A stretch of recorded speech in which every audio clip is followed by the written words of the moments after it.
आज हम लोग अब स्टार्ट करने जा रहे हैं आईआईटी जेई सीरीज। देखिएगा, ध्यान दीजिएगा। आज हम लोगों का चलने वाला है IIT JEE series lecture number 11।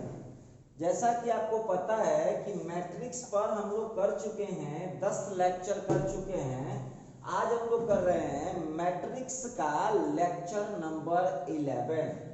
तो आइए जरा हम लोग गौर से देख रहे हैं। यहाँ पर एक क्वेश्चन बोर्ड पर आपको दिख रहा होगा, जरा क्वेश्चन को समझते हैं। एम बी ए 2/2 सिमेट्रिक मैट्रिक्स।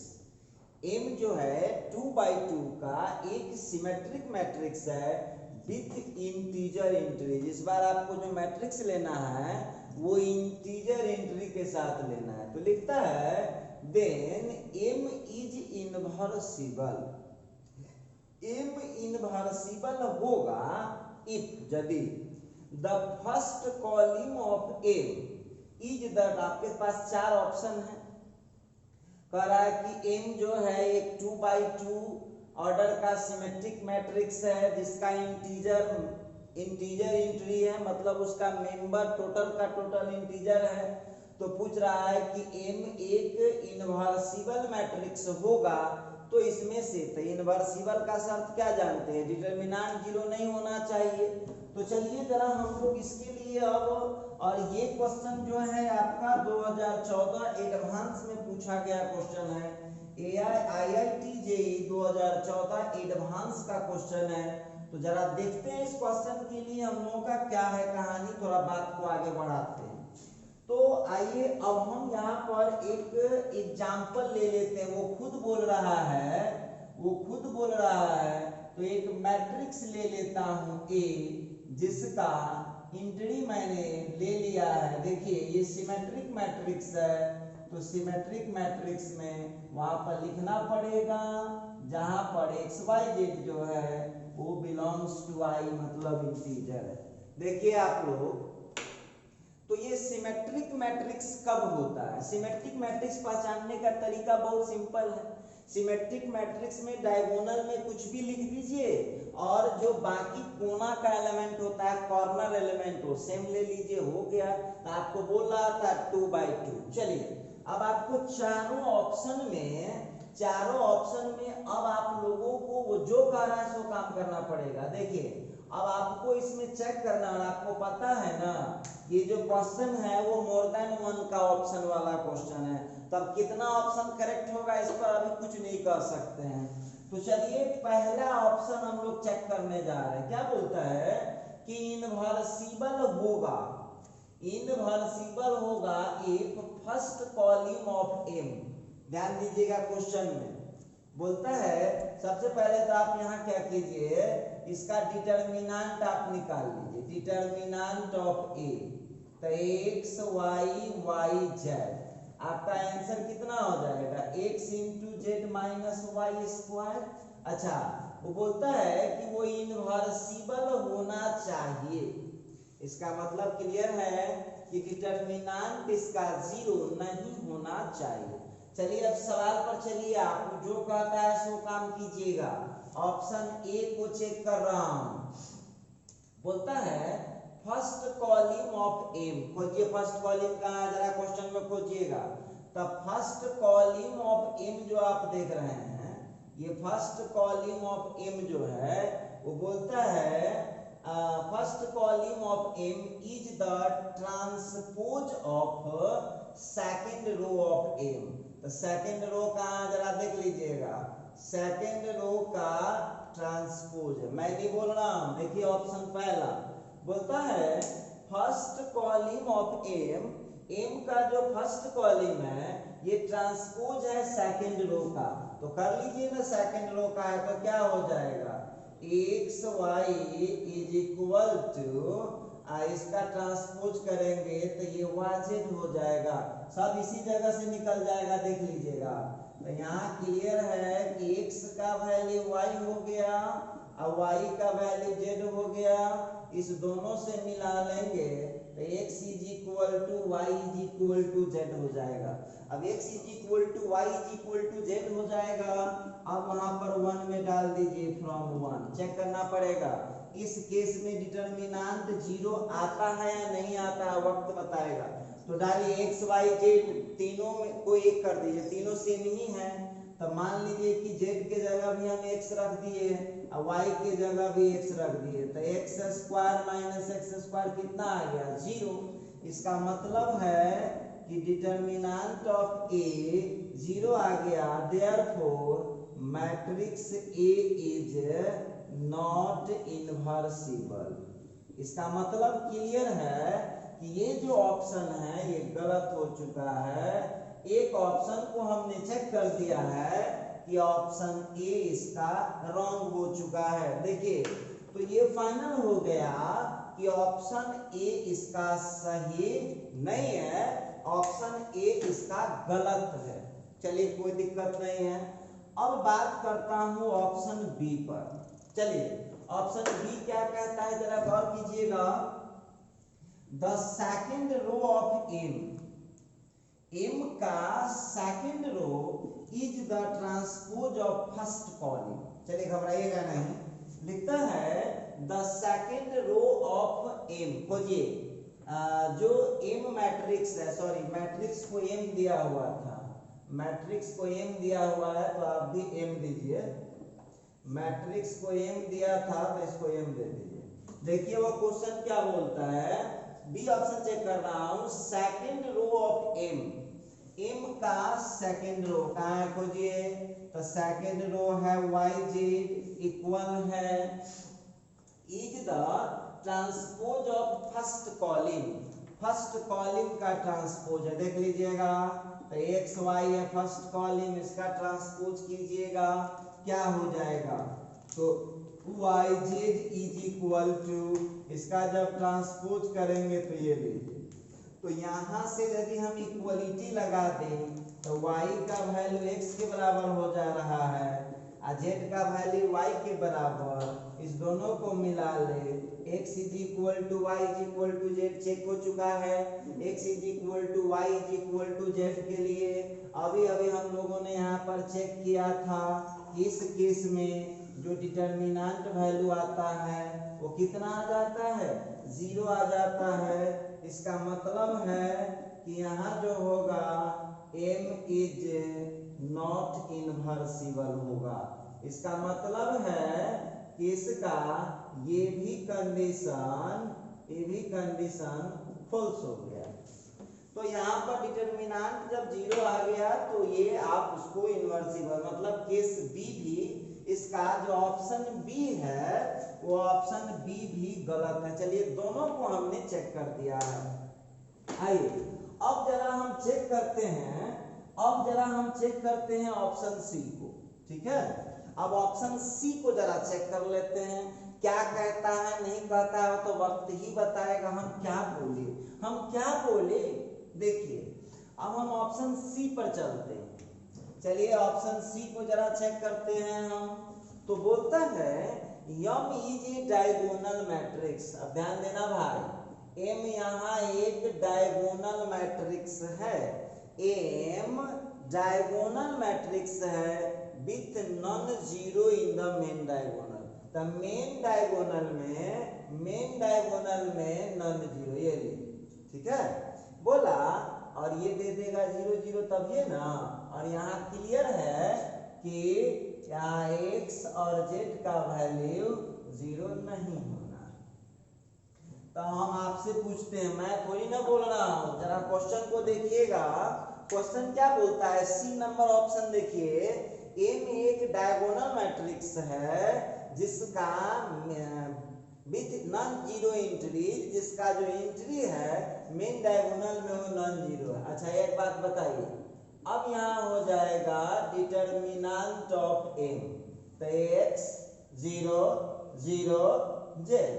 अब जो है x इंटू जेड आ गया, तो x चूंकि 0 है नहीं, z 0 है नहीं, इसका मतलब है ये 0 के बराबर नहीं होगा।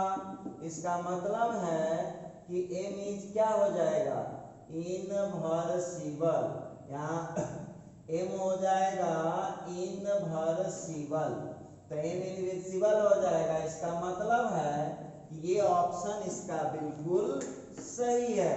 इसका सी ऑप्शन बिल्कुल करेक्ट है, आप लोगों ने देख लिया। चलिए अब डी ऑप्शन को जरा चेक कर ले, डी ऑप्शन क्या कहता है। तो ऑप्शन नंबर डी की बात करता हूं।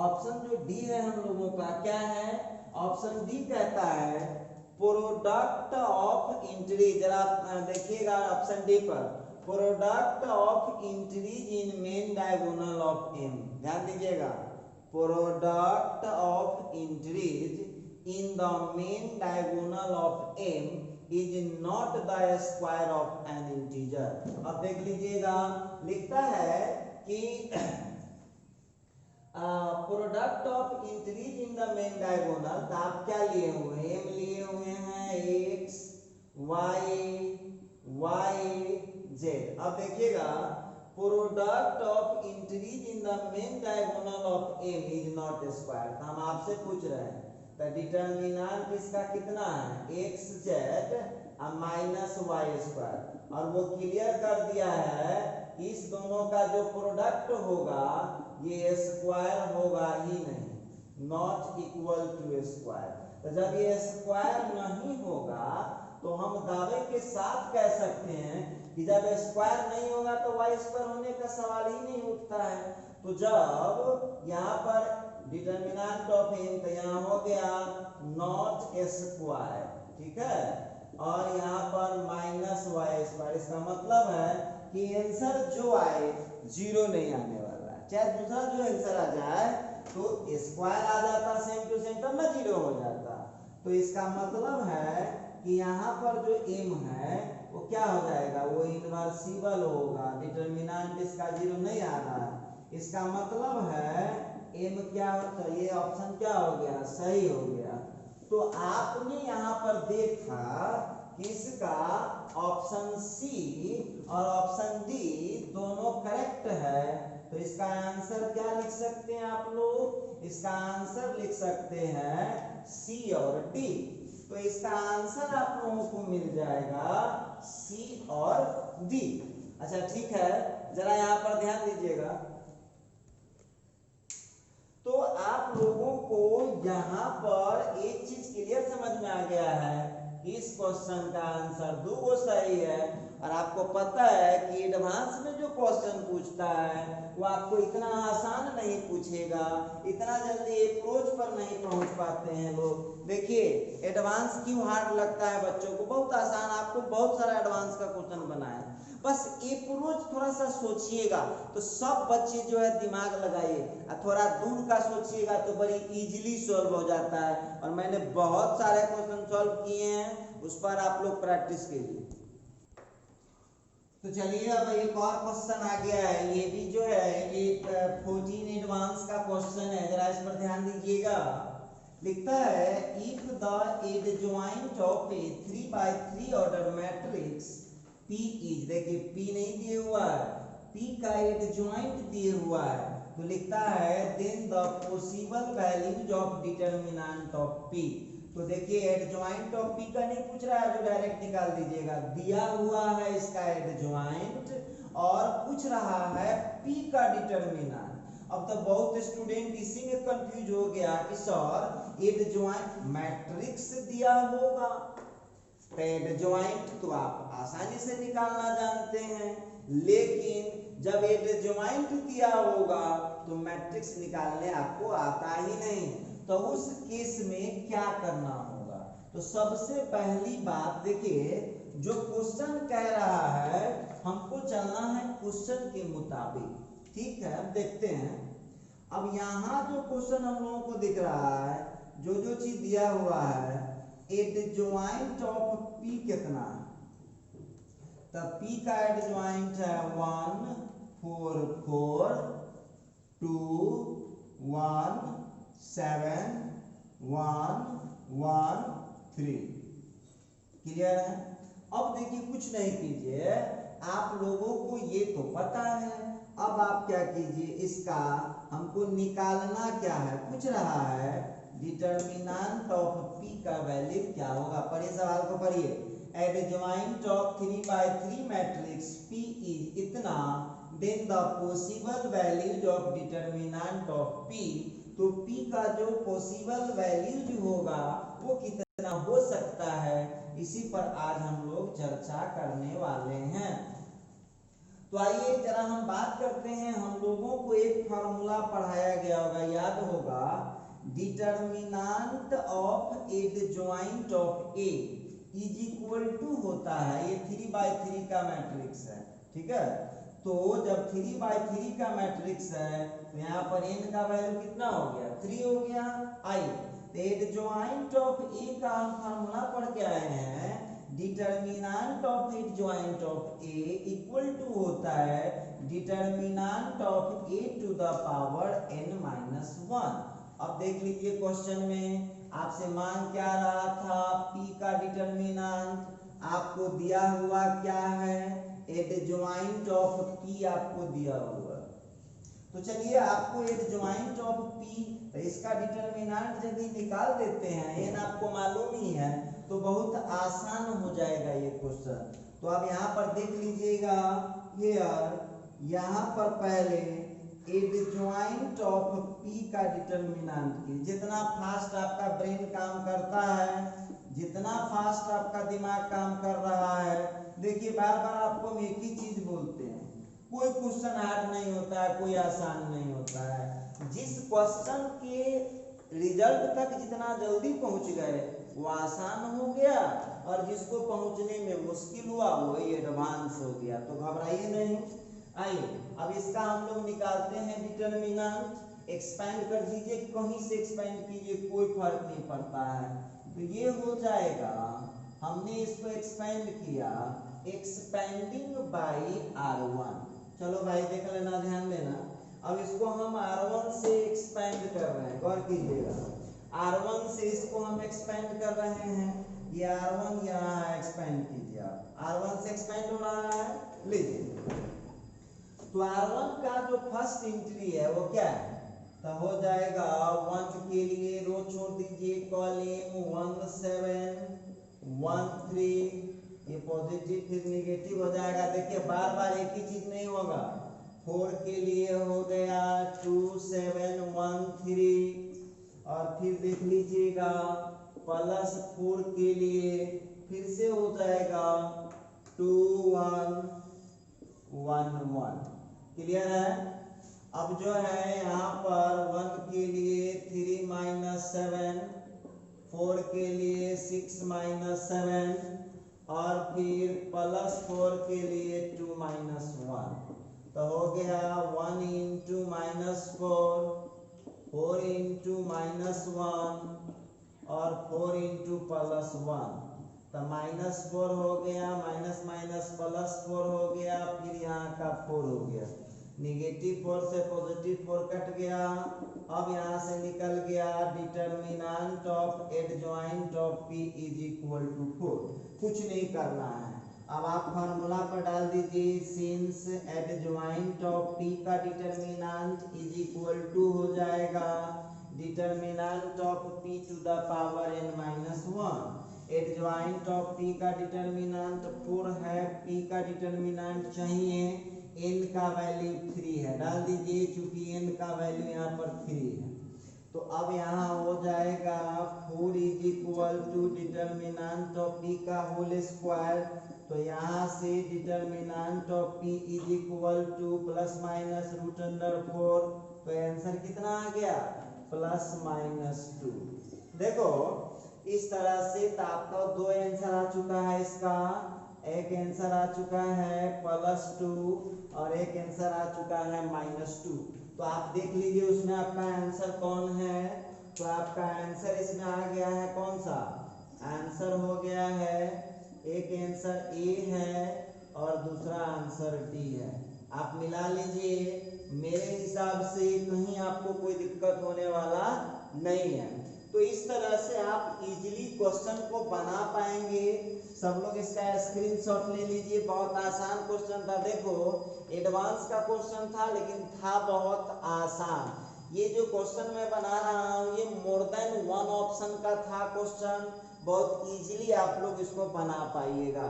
चलिए तो हम यहाँ पर बात कर रहे थे, देखिए कोई भी जेई या किसी भी एंट्रेंस एग्जाम का आप सवाल बनाते हैं तो थोड़ा क्वेश्चन को समझ के उसके अप्रोच तक पहुंच जाइएगा तो आसान ही रहता है क्वेश्चन। तो देखिएगा एक क्वेश्चन आ गया हम लोगों के सामने, के दिया हुआ पॉजिटिव रियल नंबर है and let A equal to इतना, बी इक्वल टू इतना। पिछला जो क्वेश्चन बनाए हैं सेम टू सेम है, determinant of adjoint of A plus determinant of adjoint of B equal to दिए हुआ है। तो देखिए बहुत विद्यार्थी जो गलती कहाँ कर देता है, ये मैट्रिक्स के थोड़ी ना, ये है इंटीजर वैल्यू के। पहले समझ लीजिए आप लोग, इसमें हम हिंट कर देते हैं, ये क्वेश्चन आपको बनाना है, बस हमारे तरफ से छोटा हेल्प कर देते हैं। इंटीजर जो के है ना, इसको इंटीजर फंक्शन बोलते हैं। ये इंटीजर के कैसे निकालेंगे समझ लीजिए। मान लीजिए कि के का वैल्यू आपको आ जाता है 1/2, के का वैल्यू आपको आ जाता है 1/2, तो 1/2 आ जाता है, तो इसको डेसिमल में तोड़िएगा तो कितना हो जाएगा 0.5। तो यहाँ पर इंटीजर के का जो वैल्यू होगा, गौर कीजिएगा, तो आप दोनों में से कोई एक चीज कंसीडर कर सकते हैं। तो इंटीजर के का मतलब हो गया इंटीजर 1/2, तो इंटीजर 1/2 मतलब इंटीजर 0.5। इसका आंसर या तो 0 लिख सकते हैं या तो आप 1 लिख सकते हैं। देखिए ठीक पहले वाला इंटीजर आप लिख सकते हैं आंसर, या तो ठीक बाद वाला इंटीजर लिख सकते हैं। बाय द वे इसका मान लीजिए कि के का आंसर आप निकालते हैं 4, तथा कोई बातें नहीं है, क्यों? क्योंकि इंटीजर के मतलब इंटीजर 4, तो 4 ऑलरेडी एक इंटीजर है। तो इस केस में आप देख लीजिएगा कि आपका आंसर क्या आने वाला है, ये इंटीजर है। बाकी चीज आप लोगों को बहुत इजीली, बाकी चीज आप लोगों को आ रहा है, हमारे हेल्प की जरूरत आपको है नहीं, आप आसानी से बना लीजिएगा। बस हम आपको थोड़ा सा हिंट देते हैं। देखिए ए दिए हुआ है, जरा गौर कीजिएगा इस क्वेश्चन पर, करना क्या है स्टेप बाय स्टेप बता दे रहा हूं। तो ए आप लोगों को पता है क्वेश्चन में ए दिया हुआ है। अब ए दिया हुआ है तो क्वेश्चन के मुताबिक, तो अब यहाँ पर हम लोगों को निकाल लेंगे हेयर डिटरमिनेंट ऑफ ए। दिया हुआ है तो निकाल सकते हैं, कुछ भी आएगा। आपका HW हुआ, इसको पहले निकाल लीजिए, और फिर डिटरमिनेंट ऑफ बी भी आपको कुछ आएगा, ये भी निकाल लीजिए। आपका ड्यूटी है, मेरा ड्यूटी नहीं है। अब चले आइए, आपको दिया हुआ क्या है, क्वेश्चन है determinant of adjoint of A plus determinant of adjoint of B equal to 10 to the power 6 है हम लोगों के पास, कोई दिक्कत नहीं है। तो इसको डिटरमिनेंट को अब इसको मैथ के लैंग्वेज में ऐसे लिखिए, लीजिए। अभी अभी हम आपको बताए हैं फॉर्मूला, पिछला जो क्वेश्चन पढ़ाए हैं उसमें लिखा है, अभी बनाएंगे इसका क्वेश्चन। इसका क्या होता है, determinant of A to the power n-1 और determinant of b to the power n-1। n क्या है, कितने ऑर्डर का है, तो देखिए ना 3/3 ऑर्डर है। मैट्रिक्स जो है, ये मैट्रिक्स आपको a भी 3/3 है और b भी 3/3 है। इसका मतलब है कि n का वैल्यू 3 हो गया। तो वैल्यू रख दीजिएगा, डिटरमिनेंट ऑफ a का वैल्यू वहां से डाल दीजिए, डिटरमिनेंट ऑफ b का वैल्यू वहां से डाल दीजिए, n के जगह 3 डाल दीजिए, इसका जोड़ घटाव कीजिएगा इत्मीनान से, तो आपको k का वैल्यू देगा। बस इंटीजर में ध्यान रखिएगा, k का वैल्यू यदि इंटीजर में आता है तो आंसर या तो पीछे वाला होगा या तो आगे वाला होगा, ठीक है, या तो पीछे वाला होगा या तो आगे वाला होगा, आप उसमें देख लीजिएगा। और फिर यदि इंटीजर आ गया तब तो कोई बात ही नहीं है, तब तो आप इजीली सीधा डायरेक्ट आंसर लिख सकते हैं। तो देखिए आप लोगों को अब एक इंफॉर्मेशन बता देते हैं, IIT JEE सीरीज का हमने स्पेशल एक पीडीएफ डाला था जिसमें 25 क्वेश्चन था। जितने बच्चे उस पीडीएफ को बना लिए हैं वो सभी बच्चों को क्या क्या क्वेश्चन प्रॉब्लम हुआ वो क्वेश्चन आप मेरे व्हाट्सएप नंबर 7301883518 पर क्वेश्चन नंबर लिख करके, पेज नंबर और क्वेश्चन नंबर लिख करके उसको भेज दीजिएगा। कल आपको उसी का प्रॉब्लम क्लास होगा। फर्स्ट जो पीडीएफ दिया गया था आईआईटी जेईई के लिए, कल आपको आईआईटी जेईई सीरीज में उसी का आने वाला है। तो आप लोग उसको बना करके, जो लोग नहीं बनाए हैं, और दूसरी बात कि आप उस पर नहीं करना चाहते हैं तो YouTube पर भी आप कमेंट में लिख सकते हैं कि सर कॉमन पीडीएफ का, और आप देखिए वो कॉमन पीडीएफ टेलीग्राम पर भी उपलब्ध है। टेलीग्राम पर मेरा चैनल है SK सुमन मैथमेटिक्स, ठीक है, उस पर कर सकते हैं। या व्हाट्सएप पर आप बोल सकते हैं कि सर पेज नंबर 1 का ये क्वेश्चन, पेज नंबर 2 का ये क्वेश्चन, इस तरह से भेजिएगा। कल आपको उसी का प्रॉब्लम क्लास रहेगा। तो आज के लेक्चर में बस हम इतना ही कर रहे हैं, फिर मिलते हैं अगली वीडियो।